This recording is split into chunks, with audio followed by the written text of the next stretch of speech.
My great-grandmother failed my DNA test. Thoughtful Dining with an Apex Predator by Wright. Chapter 1. My name is irrelevant, but it's pretty and cute. I am neither. Never have been. It's not just because I'm miserable after the night I've had.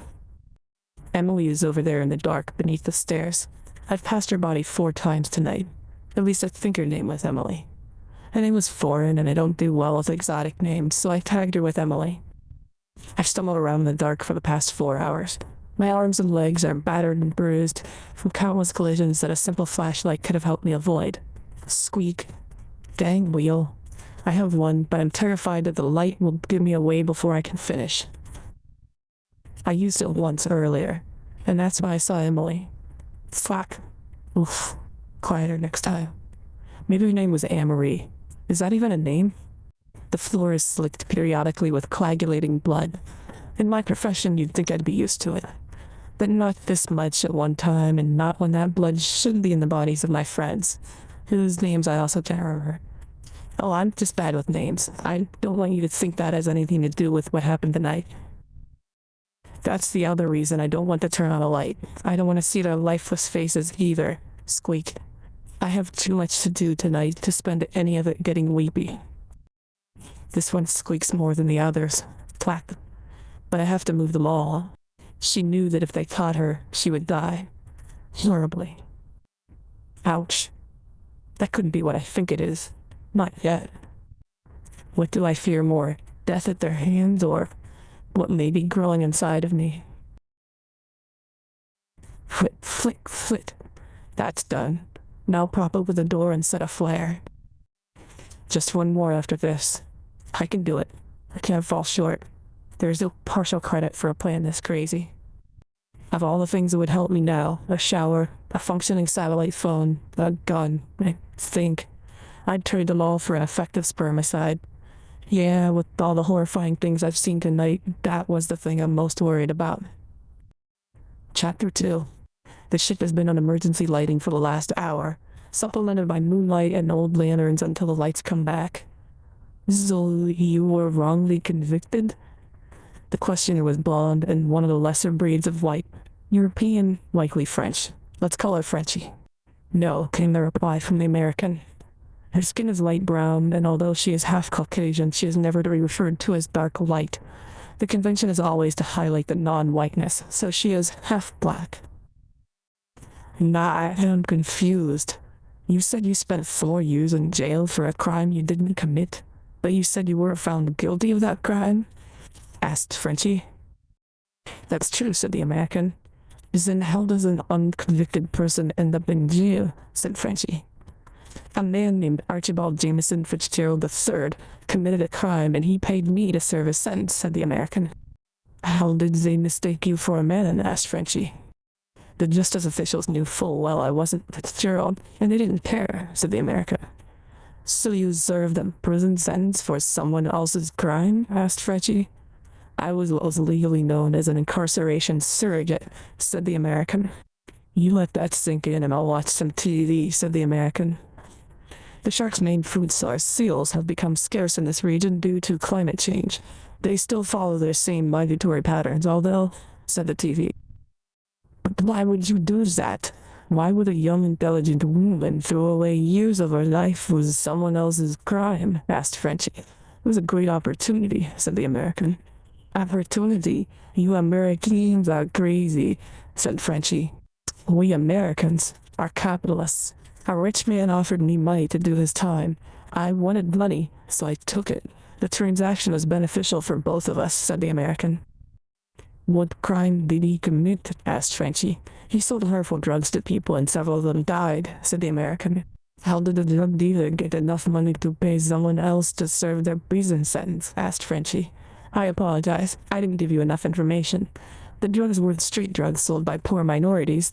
They were dangerous drugs manufactured by rich white men. When you have doctors distribute your drugs instead of street kids, you are no longer a drug dealer. You're a pharmaceutical corporation. But there are several medicines that are dangerous if taken incorrectly. Manufacturing them is not a crime, said Frenchie. The jury found that the extreme quantities that they were selling should have shown Archie, the owner, that they were being misused. said the American. Actually, asked Frenchie. Yeah, he wrote to me while I was in jail and paid me a little more than the agreed upon sum. We got pretty tight, said the American. Odd relationship, said Frenchie. He offered me a job when I got out, said the American. With East Corporation? Asked Frenchie. No, as an incarceration surrogate for another crime he committed. I really thought we were connecting. Haven't spoken much since then, said the American. More drugs? Asked Frenchie. No, election finance charges, where the truly rich commit crimes to indebt would-be princes and kings, said the American. You must eat him, said Frenchie. No, he used me to avoid spending time in prison, and I used him to get out of the backwoods squalor I grew up in. We both used the system to our advantage, said the American. How can America call itself a bastion of liberty and freedom and allow one person to pay for another's crimes, said Frenchie. It's the inevitable result of letting so many billionaires so close to the workings of your government for so long. They pay a fine, a trivial amount to the truly rich and have someone else serve the time for them, said the American. This makes no sense. Why not just make them pay? Why does anyone have to go to jail, said Frenchie. Because like I told you, we Americans are capitalists, and other billionaires who have invested in our privatized penal system make money off of every person that is locked up. So someone has to do the time so they can get paid, said the American. That is just plain wrong, said Frenchie. I won't debate the morality of the program or even the legality, and our Supreme Court is sufficiently skewed conservative not to question it either, said the American. What does conservatism have to do with the rich? Asked Frenchie. In America, the rich have intermingled their own concerns with certain issues that the middle class and poor care about, to the point where if you want to vote for one, you must also vote for the other. If you want gun rights, anti-abortion, and the like, you have to vote for politicians that will support lowering taxes on the ultra-rich. I'm getting a little dizzy. I'm not sure I like the high seas that much anymore, said the American. We aren't on the high seas. We are a couple of kilometers off the coast of Africa. These are actually extremely light coastal waves, said Frenchie. We interrupt Shark Week to bring you the following story, said the TV. Ah, come on, this is the most interesting thing I've seen since I got on this boat, said the American. This was seen last week in Casablanca, Morocco, where a large wave destroyed much of the coast. Authorities have just announced that the wave was caused by a meteorite crashing into the ocean offshore, resulting in light damage to the coastal city, said the TV. Light damage? We barely made it through the debris to the dock. We almost had to turn back without the supplies, said the American.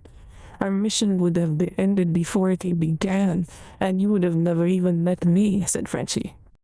Once again, we'd like to pay tribute to the 3 weather reporters who gave their lives covering the offshore wave. This makes the month's total now 13 weather people across all networks and news agencies lost to various hurricanes, forest fires, tornadoes, mudslides, iceberg melts, and other acts of nature, said the TV. Maybe they should stop reporting from so close to the action. We get the idea. The weather's gotten really dangerous, said the American. We'd like to remind our viewers that the increasingly violent shifts in the world's weather is natural, and only due to the fact that we are proceeding away from an ice age. It has nothing to do with any of man's activities. And now a word from our sponsor, Funeral Global Oil, said the TV. The snake eating its own tail tattoo was small, but quite green and striking in contrast to her skin tone. You never explained your tattoo to me, said Frenchie. Right. I got it in prison to look tough and try to intimidate the other prisoners. I figured it would be a good conversation starter when I got out. Like I said, I never thought I would be a doctor. Not exactly a professional look, said the American. Did you ever try to get rid of it? Asked Frenchie. One of my instructors in med school told me it was incongruent with a career in medicine. He offered to remove it for me, but I wasn't going to let that creep put me under the gas, said the American. But why a tattoo? It's so permanent, asked Frenchie. My dad has a few. The biggest one is a swastika on his chest, said the American. Swastika? But you were half black, said Frenchie. My mom fixed the racism, but couldn't remove the tattoo, said the American. Why couldn't they remove the tattoo? Asked Frenchie. It covered a nipple. Something about how the tattoo was administered meant they would have to remove the nipple. Dad couldn't deal with losing it, said the American. Your dad was the smartest person you knew, but he got the tattoo on his nipple? Asked Frenchie. He was the smartest person I knew, but I came from a fairly uneducated area, so it is something of a local maxima, said the American. You called your time in prison an opportunity. What could you possibly mean by that? Asked Frenchie. I had 4 years with nothing else to do other than study. I used every bit of that time to my fullest advantage to the American. So you took the time to prepare for medical school? Asked Frenchie. Not at first. I'd actually started out in sociology after the grades I got in high school. Medicine seemed like it was beyond me, said the American. What made you change? Asked Frenchie. For the first time in my life, I was able to concentrate on studying, and had nothing but time to attack any subject I wished. I discovered I was actually quite a good student. I finished pre-med in the first 2 years of medical school in prison, and the best part is I still came out humble, said the American. You're so smart. Why didn't you just get a scholarship? Asked Frenchie. They don't give scholarships to people that graduate in the top half of their class of 25 students in the extremely rural, extremely deep South, said the American. You said you were poor, so I'll assume your parents couldn't pay your way. Loans? Asked Frenchie. I had in the back of my mind I wanted to go to grad school. I couldn't possibly have paid back loans for undergrad and grad school and a sociologist's pay, said the American. Big part-time job? Asked Frenchie. I don't know how much higher education costs in Europe, but in America you don't pay for it with a job and fast food. The gap between rich and poor is too great. There aren't enough chances to pull yourself up on your own anymore, said the American. Prison finest education it is then, said Frenchie. My father was the smartest man I knew, and he's still working the same job in farm retail that he started after high school. That, more than anything, made me jump at the chance when I got it, said the American. What is farm retail? It sounds made up, said Frenchie. No one really knows, but it certainly does make my background sound sufficiently rural, doesn't it, said the American. Wait, you were imprisoned with the men. What about the rape? Asked Frenchie. Relax, Frenchie. None of them were cute enough to rape, said the American. Don't joke about that. You must have had issues, said Frenchie. Oh yeah, but my godfather did time in my cell block, and there weren't many guys that were going to mess with him, said the American. That was fortunate, said Frenchie. He said he got locked up to protect me, but he had a cabinet full of stolen hood ornaments before I even knew about the incarceration surrogate program, said the American. Even with these help, you can't get locked up with murderers and thieves for 4 years and not get into a fight here and there, said Frenchie. Sure, but nothing sexual though, said the American. So you could take care of yourself? Asked Frenchie. Sure, but those men were bigger and stronger. I wasn't going to beat them in a fight. I used my wits to get away and got revenge later, said the American. How so? Asked Frenchie. After med school, I did a rotation and residency at the prison, said the American. This is starting to sound unethical, said Frenchie. Yep. Now where was I? Oh yes, the prostate exams, said the American. You gave them prostate exams? Were they old men? Asked Frenchie. No, a lot of them were in their 30s or younger. Not in any risk categories. Most of them didn't even realize that a prostate exam didn't require a fist insertion, said the American. The entire fist, said Frenchie. I would have gone deeper on a couple of those bastards, but the glove only covers to the wrist, said the American. If you were a European doctor, I would have to report these, said Frenchie. You going to finish that? Asked the American. I'm trying. I like my steak well done. The blood, it is not appetizing, said Frenchie. Dr. Pickett, here's your drink, said the white man, wearing a lab coat for some reason. I didn't order it, but thanks, Dick, said the American, who will now be referred to as Dr. Pickett. My name's Brant. 2 T's, said the douchebag. Didn't know. Bye, said Dr. Pickett.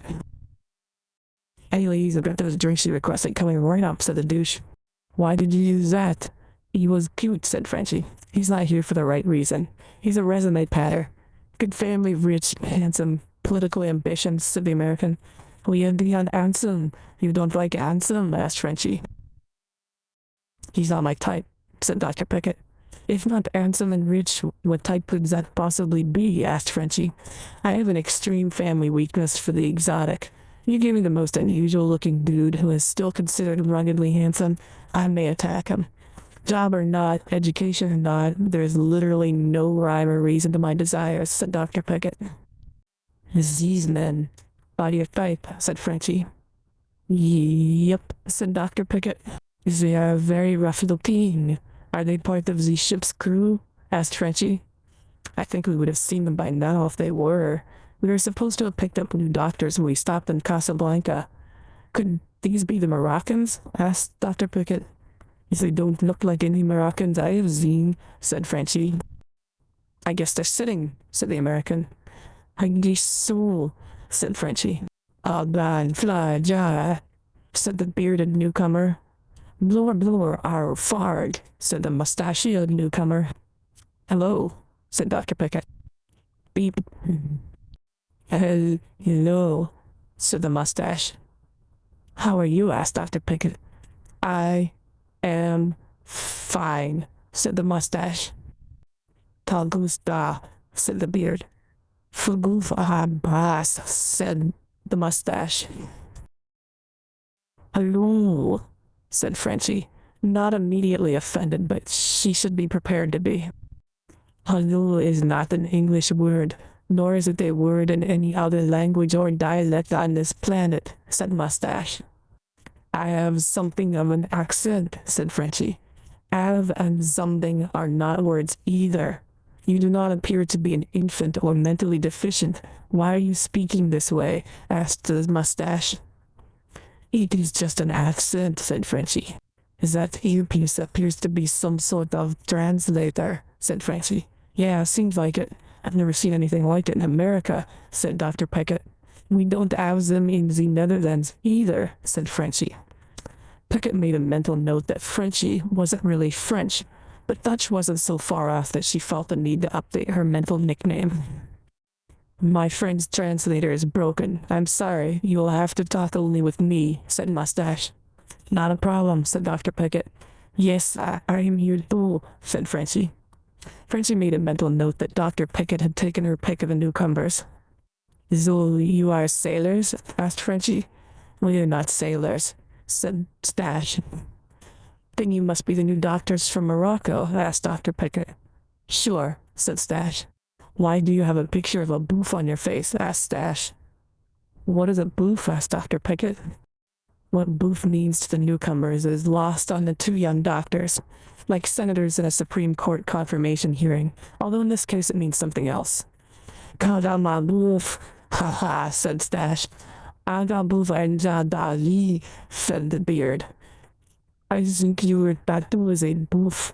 Muslims don't get tattoos, said Frenchie. Although boof never meant fart. After a few seconds of light laughter, it becomes clear the two men will not be elaborating on the meaning. What is this drink? Asked Stash. Beer, said Dr. Pickett. Most Moroccans are Muslim, as they won't drink the alcohol, said Frenchie. I like beer, said Stash. Why not? Said Frenchie. Vladas good beer, said Stash. Okay, I was not drinking it anyway, said Frenchie. He will get more, said Stash. What drew you to this relief mission? Asked Dr. Pickett. We like the blood, said Stash. Oh, you're a hematologist? Asked Frenchie. Sure, said Stash. We have heard there is a lot of blood on the ship, said Stash. Those infected with this new strain of Ebola bleed so much that they require a good deal of transfusions, said Frenchie. When this is over, what do you want to do with your life? Said Dr. Pickett. We want to help our people. They are starving, said Stash. There's a famine in Morocco? Asked Dr. Pickett. Our people need food. When we get back, we will let them feed, said Stash. That is so admirable, said Dr. Pickett. I haven't heard of a famine anywhere in northern Africa, said Frenchie. Pickett assumed that there must be a good deal lost in the translation and filled in the gaps with lust-blurred altruism as needed. I might have wanted one, said Frenchie. I don't care, I'm already wasted, said Dr. Pickett. Frenchie noted that 4 drinks spread quite nicely among 4 people. Math. Lord for a dog cha, said Stash. Is that Arabic? Asked Dr. Pickett. Moroccans are very clear that they don't speak Arabic. They speak Moroccan. It is a blend of Arabic and French. Unfortunately, I don't know Arabic, and I can't distinguish any French from what they are saying, said Frenchie. My friend is rude. Once he starts doing something, he has to finish it, said Stash. We've never seen anything like that. Is it new? From China? Asked Dr. Pickett. Sure, said Stash.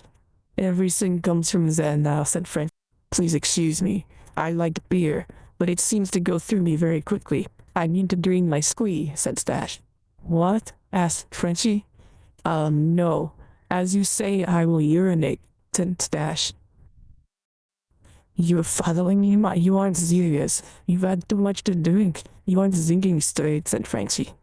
I told you I might jump on someone that is exotic enough, and this is the most exotic man I have ever met, said Dr. Pickett.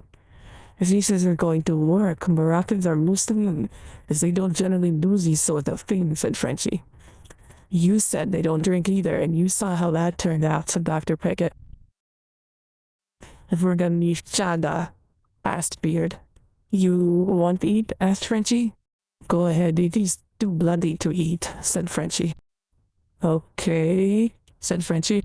These people aren't Moroccans. What are they? Thought Frenchie. That's right, she even has that annoying accent when she is thinking to herself.